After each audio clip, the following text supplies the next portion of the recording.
샬롬, 7월 29일 수요일 아침입니다. 오늘은 온 세상 주인 되신 하나님이라는 찬양인데요. 예전 선교단체 있을 때 많이 불렀던 찬양인데 좀 안 익숙하실 수 있습니다. 들어보시고 또 오늘 주제가 어제도 그렇고 오늘도 그렇고 좀 이런 주제와 맞는 곡을 찾다 보니까 이 곡 같이 듣고 또 말씀 나누도록 하겠습니다.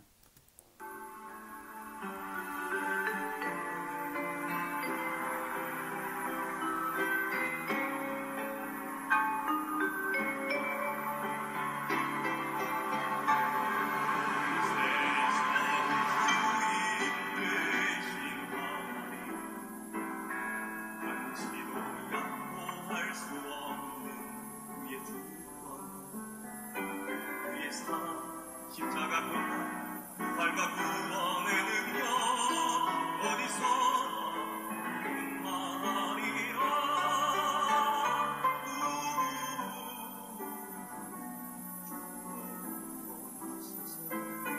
주의 피가 사하니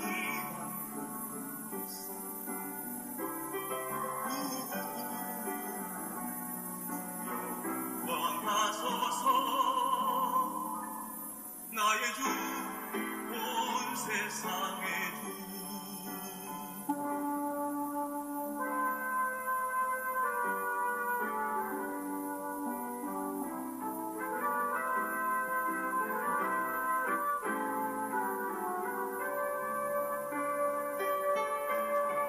온 세상 주인 되신 하나님 한발도 물러설 수 없는 그의 정의 서로의 사랑 거룩한 주님의 능력 어디서나 나타나리라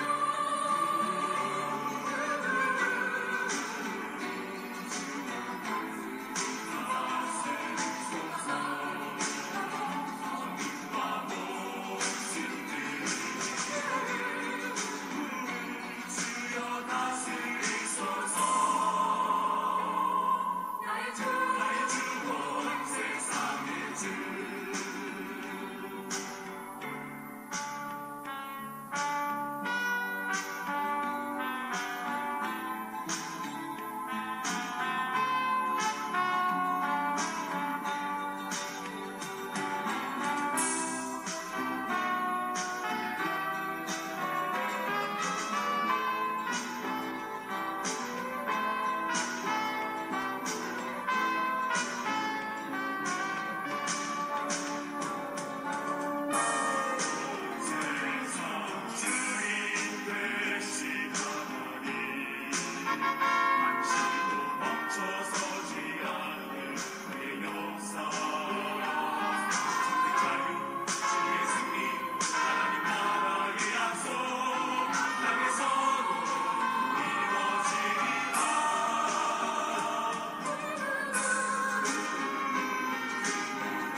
아멘. 오늘은 나훔 2장 1절에서 13절까지 말씀입니다. 제가 표준 세번역으로 한번 읽어 드리도록 하겠습니다. 침략군이 너를 치러 올라왔다. 성을 지켜보려무나 길을 지켜보려무나 허리를 질건동이고 있는 힘을 다하여 막아보려무나 약탈 자들이 야곱과 이스라엘을 약탈하고 포도나무 가지를 없애버렸지만 주님께서 야곱의 영광을 회복시키시며 이스라엘의 영광을 회복시키실 것이다. 적군들은 붉은 방패를 들고 자주색 군복을 입었다. 병거가 대열을 지어 올 때에 그 철갑이 불꽃처럼 번쩍이고 노송나무 창이 물결친다. 병거들이 질풍처럼 거리를 휩쓸고 광장에서 이리저리 달리니 그 모양이 횃불 같고 빠르기가 번개 같다. 정예 부대를 앞세웠으나 거꾸러지면서도 돌격한다. 벼락같이 성벽에 들이닥쳐 성벽 부수는 장치를 설치한다.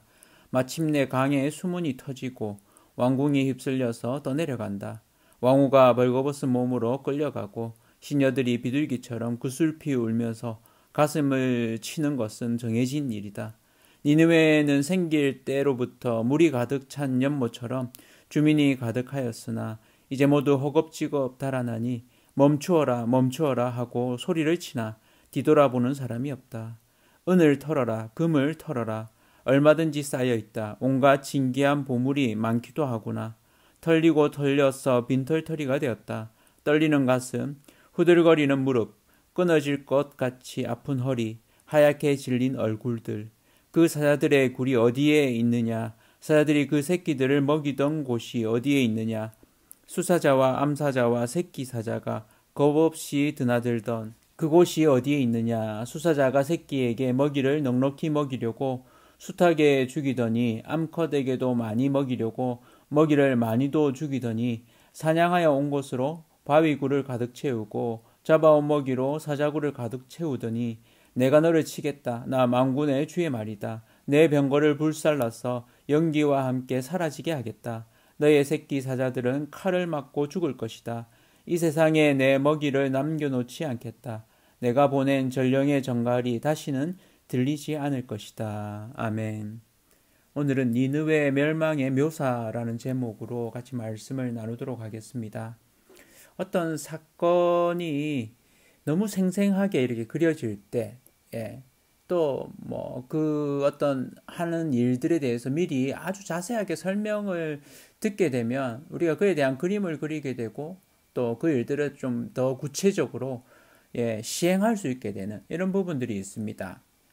이 니느웨 멸망에 대해서 선포하는 이 나훔의 선포는 이 니느웨 아수르에 대해서는 심판이고 유다 이스라엘 백성에 대해서는 사실은 그들에게는 대적이 사라지는 한편으로 영광이 되어지고 하나님의 위로하심이 되어집니다. 그래서 나훔의 이름 말처럼 나훔의 이 선포는 위로가 되고 또 평안이 되어집니다.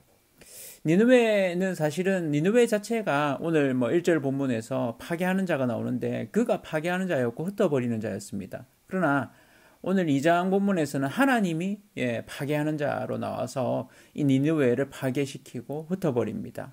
그래서 이 니느웨 성이 완전히 이렇게 파괴되어지는 장면을 보여줍니다.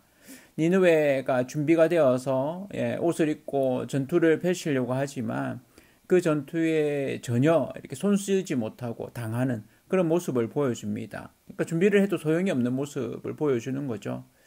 어쩌면 니느웨가 늘 의지하던 그의 힘, 또 그가 가지고 있던 어떤 능력, 이것이 하나님 앞에서는 아무 쓸모가 없는, 어쩌면 우리의 삶의 모습에서 우리가 잘한다고 또 우리가 할 수 있다라고 생각했던 그것이 때로는 우리에게 올무가 되어지고 아무 쓸모가 없는, 그래서 우리가 정말 의지할 것이 무엇인지 하는 부분에 있어서 우리 힘으로 되지 않는다는 것을 경험할 때, 인생에서 내 힘으로 다 되지 않구나, 내 힘으로 어떻게 할 수 없구나 하는 걸 경험할 때 우리는 우리가 스스로 구원할 수 없구나. 그래서 하나님께 의지하게 되는, 하나님께 돌이키게 되는 계기가 되어집니다. 그래서 사실 이 말씀을 듣는 니느웨, 또 아수르 백성들, 또 아수르 왕은 사실은 그렇게 해야 되는 거죠. 우리가 의지했던 것 이제는 안 되는구나. 그래서 하나님께 돌이키는 계기로 삼기를 바라는 거죠. 아주 구체적인 묘사로 이렇게 나옵니다. 하나님의 그 심판, 이 니느웨 아수르에 대한 심판은 이스라엘의 회복이 되어지고 야곱의 영광이 되어집니다. 용사들이 방패와 옷을 입고 오는데 그 방패가 붉고 옷이 붉은, 그래서 표준 세번역에는 자색 옷이다 이렇게 얘기하는데, 다른 해석을 통해서는 이게 우리가 상상해 볼 때도 피로 물들어서 붉게 되는, 그러니까 일부러 붉은 옷을 입을 수도 있겠죠. 근데 또 한편으로는 피로 물들어서 붉어지는 이런 부분들을 상상할 수 있겠죠. 그 물처럼 가득 차 있던 그런 모양새의 이 니느웨, 수문이 열리고 왕궁이 소멸되고 왕후가 벌거벗은 몸으로 끌려가는, 모든 시녀가 가슴을 치면서 비둘기같이 아주 그림이 그려지는 구체적인 장면이 이렇게 생생하게 그려지는 그 비참함, 마치 이렇게 예, 비둘기가 이렇게 일렬로 지어서 구구 울면서 가는 그런 느낌이 듭니다.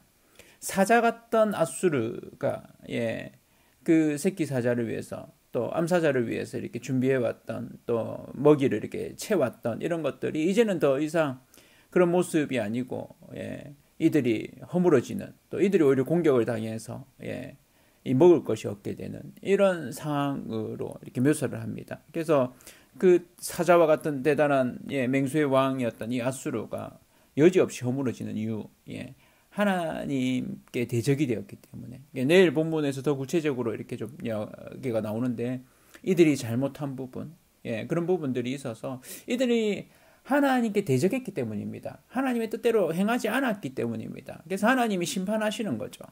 그러니까 이 땅에 많은 대단한 나라들 또 제국들 뭐 이렇게 예, 있었지만 그것이 하나님의 뜻 가운데 이렇게 행하지 않았을 때 역사 속에 사라지는 그런 모습을 보게 되어집니다. 우리의 삶 역시도 늘 하나님 앞에 겸손하고 또 이 땅 가운데 예, 어떤 나라가 뭐 영원히 이렇게 지속되어질 수 있겠습니까? 오직 하나님 나라만 영원히 지속되어지며 하나님이 온전한 역사의 주관자이시고 예, 또 이 역사를 이끄시는 통치자이심을 믿습니다. 그래서 하나님이 지금도 일하고 계시고 그 하나님의 일하심은 우리의 생각을 뛰어넘는 그래서 우리가 볼 때는 도저히 이게 가능하겠습니까? 하는 어떤 자괴감 혹은 때로는 낙심하는 마음이 있을지라도 하나님은 그런 가운데서도 일하십니다. 하나님의 그 일하심을 믿고 믿음으로 기도하면서 하나님의 일하심에 동력하는 또 기도로 함께 나아가는 그리고 우리에게 주어진 그 믿음의 싸움을 매일매일 싸워나가는 그런 저와 성도님들 되기를 원합니다. 그럴 때 정말로 하나님의 주인 되심이 이 땅 가운데 온전히 드러날 줄로 믿습니다.